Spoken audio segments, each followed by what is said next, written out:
జై శ్రీమన్నారాయణ. జ్ఞానానందవయం దేవం నిర్మలాస్ఫటికాకృతిం ఆధారం సర్వవిద్యానాం హయగ్రీవ ఉపాస్మయ. అందరికి కూడా ముందుగా విశ్వాసనామ సంవత్సర శుభాకాంక్షలు.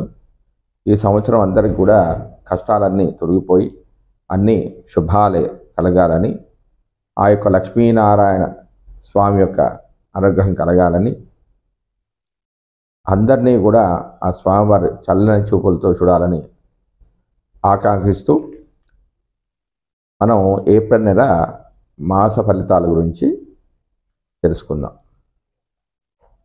సంవత్సర గోచార ఫలితాలు. ప్రతి సంవత్సరము ఉగాది సందర్భంలో చేసే పంచాంగ శ్రవణంలో భాగంగా సంవత్సర గోచారాన్ని తెలియజేస్తారు. సాధారణంగా కూడా జరుగుతున్న సంవత్సరంలో తమకు సంబంధించిన శుభాశుభాలను తెలుసుకోవడం కూడా సంవత్సర గోచార ఫలితమే. ఈ విధానంలో ముఖ్యంగా ఆ యొక్క సంవత్సరం శని, గురు, రాహు, కేతుల సంచారం ప్రధానంగా గమనిస్తారంటే సంవత్సరం పొడవునా కూడా ఎక్కువ కాలం ఉండే గ్రహాలు అంటే ఇవే. అంటే శని 2.5 సంవత్సరాలు, గురువు 1 సంవత్సరం, రాహు, కేతులు ఒకే రాశిలో సంవత్సరంన్నర సంచరిస్తారు. కాబట్టి ముఖ్యంగా ఈ గ్రహాలను ఎక్కువగా లెక్కలోకి తీసుకుంటారు. శని సంచరించే రాశి తమకు అనుకూలమా ప్రతికూలమా అని చూసుకోవడం అనేది కూడా ఉంటుంది. ఈ క్రమంలో తమ జన్మరాశికి శని 12, 1, 2 రాశుల్లో సంచరిస్తే దాన్ని ఏలినాటి శని అని, 4వ స్థాన సంచారం అర్ధాష్టమ శని అని, 8వ రాశిలో సంచారాన్ని అష్టమ శని అనే పేరుతో తెలుపుతారు. ఈ కాలంలో విశ్రాంతి లేకపోవడం, అంటే 12వ స్థానంలో ఉంటే విశ్రాంతి లేకపోవడం, తమ ఉన్న రాశిలోనే ఉంటే శరీరకరమైన ఇబ్బందులు, 2వ స్థానంలో ఉంటే అది కుటుంబ స్థానం, ధనస్థానం కాబట్టి ఆర్థికపరమైన ఇబ్బందులు, కుటుంబ కలహాలు ఉంటాయి. 4వ స్థానం అంటే అర్ధాష్టమ శని అంటే దీన్ని సౌఖ్యం అంటే సుఖం లేకపోవడం, 8వ స్థానంలో ఉంటే అనుకోకుండా నష్టాలు కలగడం, అనారోగ్య సమస్యలు రావడం అనేది జరుగుతాయి. ఈ క్రమంలో తెలియబడుతూ ఉంటాయి, ఇవన్నీ కూడా తెలియజేయబడుతూ ఉంటాయి. శని యొక్క దృష్టిని కూడా పరిశీలించడం చాలా సాంప్రదాయం. శని తను ఉన్న రాశి నుండి 3, 7, 10 స్థానాలను చూస్తూ ఉంటాడు. ఈ రాశిలో తమ జన్మరాశి ఉన్నప్పటికీ జాగ్రత్తలు తీసుకోవడం అవసరంగా సూచిస్తారు. అంతేకాకుండా శని సంచరిస్తున్న రాశి, శని దృష్టి ఉన్నటువంటి రాశులు తమ జన్మరాశి నుంచి ఏ భావాలు అవుతున్నాయో ఆయా భావాల విషయంలో జాగ్రత్తలు తీసుకోవడం కూడా గోచారంలో ఒక భాగమే. శని ఒక్కొక్క రాశిలోనూ 2.5 సంవత్సరాల సంచారం వల్ల ఈ గ్రహ ఫలితాలకు అధికంగా గమనించడం సాంప్రదాయంలో ఉంది. సంవత్సర గోచార ఫలితాల అధ్యయనంలో శని ఫలితం అనేది చాలా కీలకమైనది.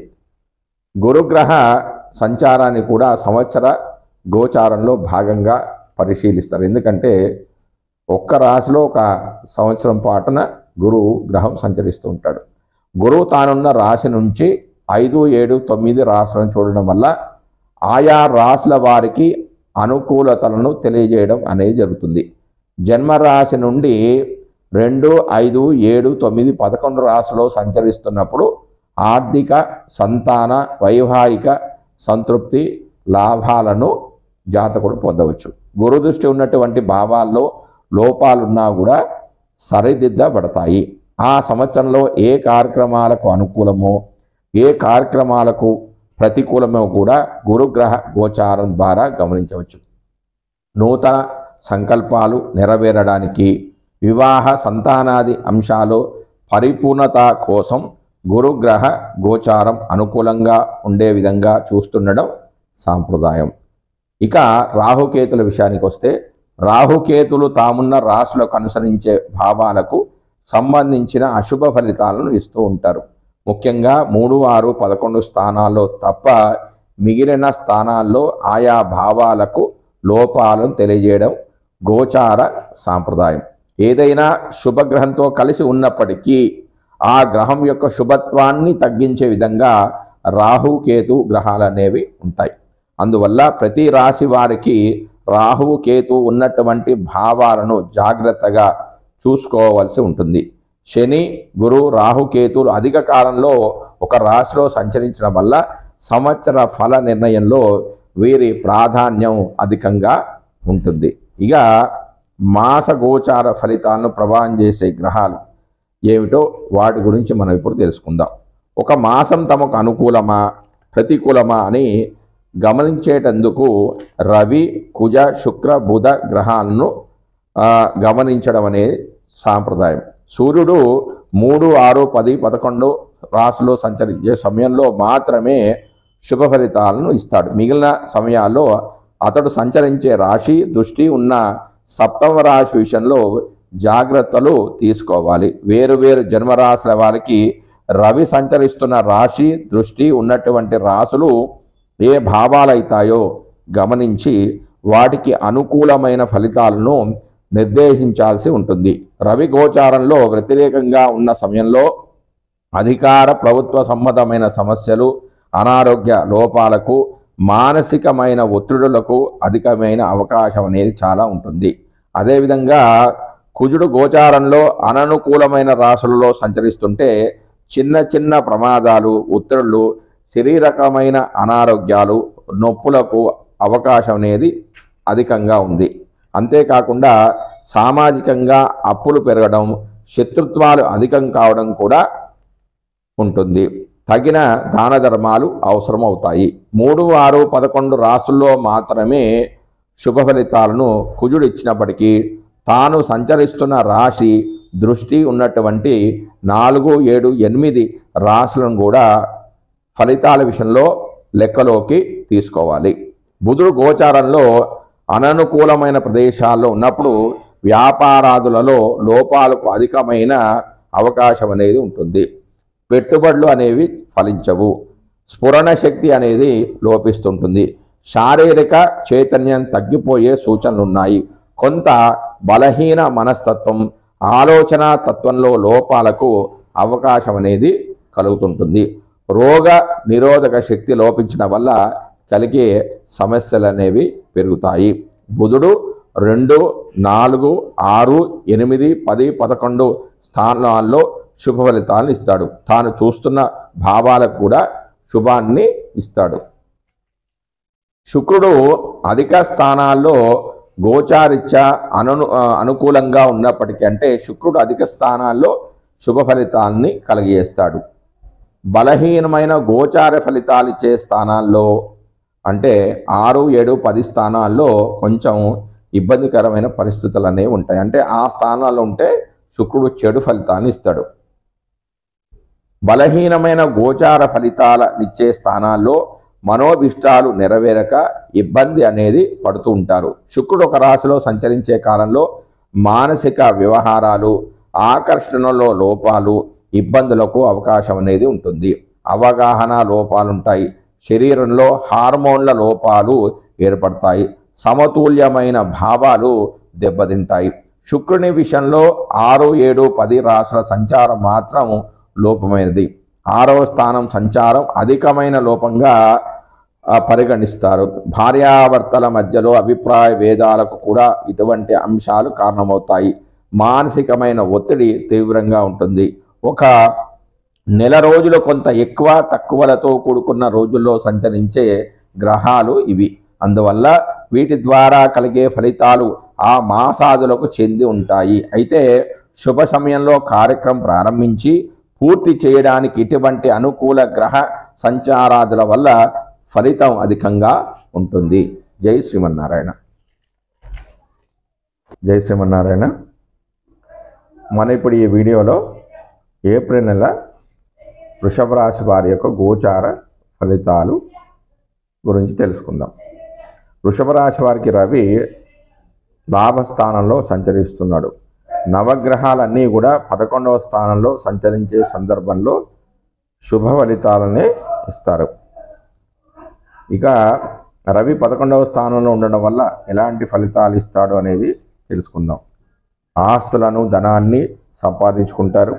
అన్ని వ్యవహారాల్లో విజయాన్ని పొందుతారు. ఉద్యోగంలో అభివృద్ధి అనేది కనిపిస్తుంటుంది.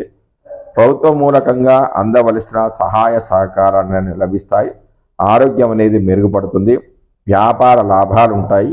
ఈ రాశి వారికి రవి రజితమూర్తిగా ఉండడం చేత 100% శుభ ఫలితాలను జాతకుడు పొందుతాడు. ఇవి కేవలం 13వ తారీఖు వరకే. దాని తర్వాత 14 ఏప్రిల్ నుంచి 30 వరకు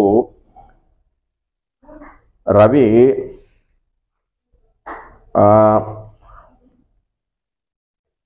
12వ స్థానంలో సంచరిస్తూ ఉన్నాడు. వ్యయ స్థానంలో సంచరించడం వల్ల చెడు ఫలితాలు ఎక్కువగా ఉంటాయి. అవేంటి?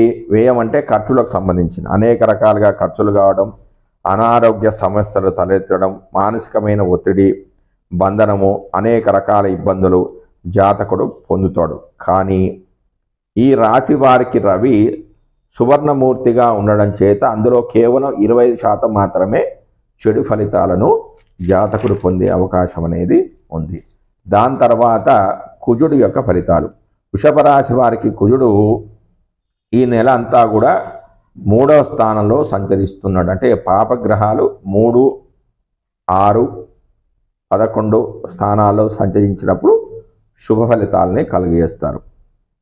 ఈ 3వ స్థానంలో కుజుడు శుభ ఫలితాలకు అందజేస్తాడు.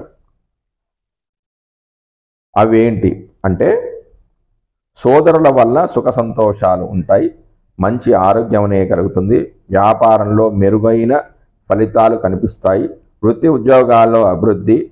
రియల్ ఎస్టేట్ రంగం వారికి కొంత లాభసాటిగా ఉంటుంది. ఇబ్బందులు కలిగినా ధైర్యంగా వాటిని ఎదుర్కొంటూ ఉంటారు. కానీ ఈ స్థానంలో సంచరించే శుభుడు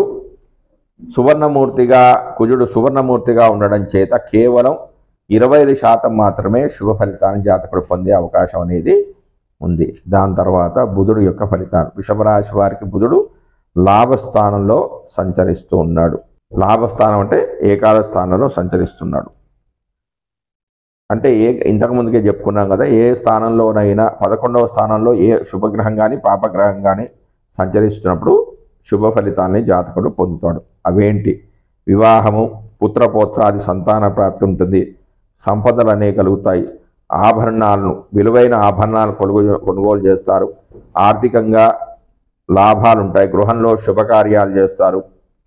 కానీ ఈ రాశి వారికి బుధుడు తామ్రమూర్తిగా ఉండడం చేత అందులో సగం అంటే 50% మాత్రమే శుభ ఫలితాలను జాతకుడు పొందే అవకాశం అనేది ఉంది. దాని తర్వాత గురుడు యొక్క ఫలితాలు. వృషభ రాశి వారికి గురుడు జన్మరాశిలో సంచరిస్తున్నాడంటే వృషభంలోనే గురుడు ఉన్నాడు. కాబట్టి జన్మరాశిలో ఉన్న గురుడు అంత శుభఫలదాత కాదు. ఏమి ఇస్తాడంటే పనుల్లో ఆటంకాలు ఉంటాయి. కుటుంబంలో సమస్యలు అనేవి తలెత్తుతాయి. అపార్థాలకు అవకాశాలు ఉన్నాయి. పనిచేసే ప్రదేశంలో వ్యతిరేకత అనేది ఉంటుంది. సంతానానికి ఇబ్బందులు కలుగుతాయి. భార్య భర్తల మధ్య సరైన అవగాహన లేకపోవచ్చు. అయితే ఈ రాశి వారికి గురుడు రజితమూర్తిగా ఉండడం చేత అందులో 3/4 అంటే 70% మాత్రం చెడు ఫలితాలు జరిగే అవకాశం అనేది ఉంది. దాని తర్వాత శుక్రుడి యొక్క ఫలితాలు. వృషభ రాశి వారికి శుక్రుడు 11వ రాశిలో సంచరిస్తున్నాడు. లాభవాన్లో శుక్రుడి సంచారం వల్ల ఏం జరుగుతాయంటే బంధుమిత్రుల ద్వారా లాభాలు, వివాహాది శుభకార్యాలు జరుగుతాయి. భూములు, భవనాలు కొంటారు. కుటుంబంలో శాంతి అనేది నెలకొల్పి ఉంటుంది. భోజన సౌఖ్యం ఉంటుంది. సంతానం ద్వారా ఆనందాన్ని పొందుతారు. పూర్తిగా అంటే అనుకున్న పనులన్నీ కూడా సాధిస్తారు. కానీ ఈ రాశిలో శుక్రుడు తామ్రమూర్తిగా ఉండడం చేత అందులో 50% మాత్రమే శుభ ఫలితాలను జాతకుడు పొందే అవకాశం అనేది ఉంది. తర్వాత శని యొక్క ఫలితాలు. వృషభ రాశి వారికి శని లాభస్థానంలో సంచరిస్తున్నాడు. ఆరోగ్యం అర్ధలాభంచ శ్రీపుత్ర సుఖవర్ధనం చిత్త శుద్ధిరభిష్టార్థ ఏకాదశగతే శనో. అంటే 11వ స్థానంలో మంచి ఆరోగ్యం, ధనలాభం, స్త్రీ పుత్రులతో సుఖము, మనస్సు నిర్మలంగా ఉంటుంది, అనుకున్నవి సాధించుట మరియు అధికార వృద్ధి అనేది కలుగుతాయి, ధనలాభం అనేది కలుగుతుంది, అన్ని రకాలుగా సుఖాలు అనేవి కలుగుతాయి. కానీ ఈ రాశి వారికి శని సువర్ణమూర్తిగా ఉండడం చేత 20% మాత్రమే శుభ ఫలితాలను పొందగలరు. ఇంకా సేవకుల సహాయ సహకారాలు లభిస్తాయి, కీర్తి ప్రతిష్టలు ఇనబడింపజేస్తారు, వ్యాపారంలో విజయాన్ని సాధిస్తారు.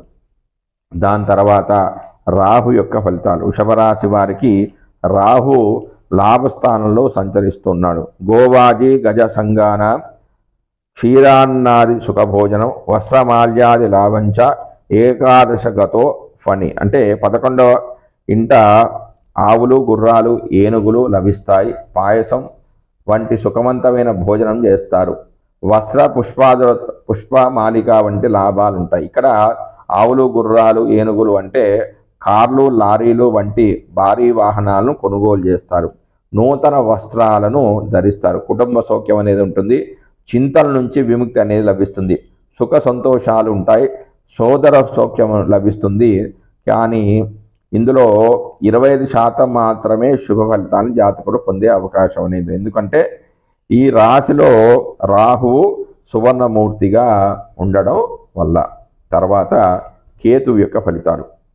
వృషభ రాశి వారి కేతువు 5వ ఇంట సంచరిస్తున్నాడు. కేతువు పంచభావంలో సంచరిస్తున్నప్పుడు సంతాన మూలకంగా ఖర్చులు ఉంటాయి, సంతానానికి అనారోగ్యం, పెద్దలతో కలహాలు, పెద్దల వలన సమస్యలు, బుద్ధిమాన్యం కలగడము, మంచి ఆలోచనలు అనేవి రాకపోవడము లాంటి ఫలితాలు ఉంటాయి. కానీ ఈ రాశి వారికి కేతువు సువర్ణమూర్తిగా ఉండడం చేత అందులో కేవలం 25% మాత్రమే చెడు ఫలితాలను జాతకుడు పొందుతాడు. జై శ్రీమన్నారాయణ.